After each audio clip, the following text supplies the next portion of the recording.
आवतानी फोन पर बतैले ए सखी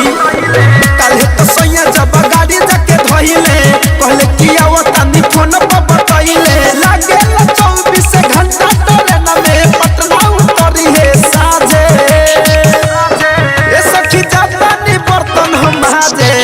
हमर पिया जी अवतारे आजे ए सखी जापानी बर्तन हम हाजे दिल से पिया जी अवतारे आजे पिया जी अवतारे पिया जी अवतारे सावन रिकॉर्डिंग स्टूडियो लाल बिटिया पिया जी अवतारे आजे पिया जी अवतारे आजे जब से शादी भइले सैया न खइले खाना बनावल हमर हाथ के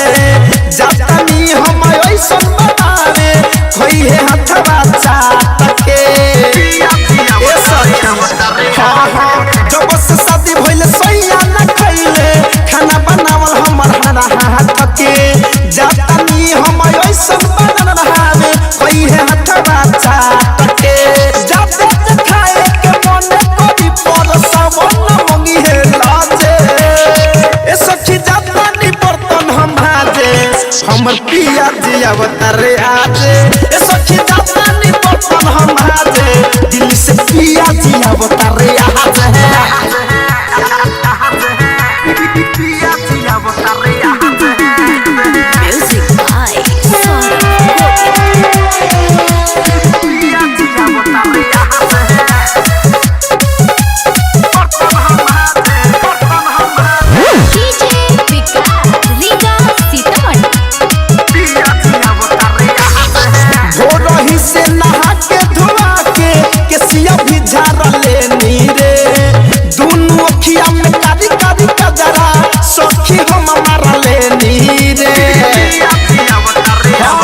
सखी भोरही से नहा धुआ के केसिया भी झाड़ लेनी रे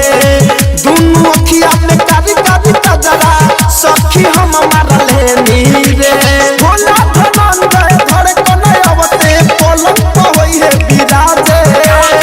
ए सखी जातानी बर्तन हम हाजे हमारा जाजी होई है आजे ए सखी जातानी बर्तन हम हाजे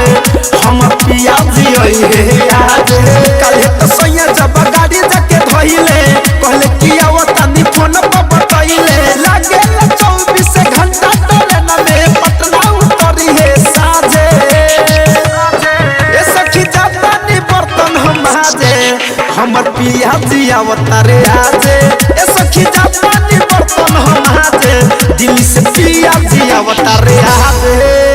अरे हो सखी आरसीएम म्यूजिक न्यू ऐप अभी डाउनलोड कीजिए हमारे गूगल प्ले स्टोर से और पाए भोजपुरी लोकगीतों का एक से बढ़कर एक ऑडियो वीडियो सॉन्ग बिल्कुल मुफ्त।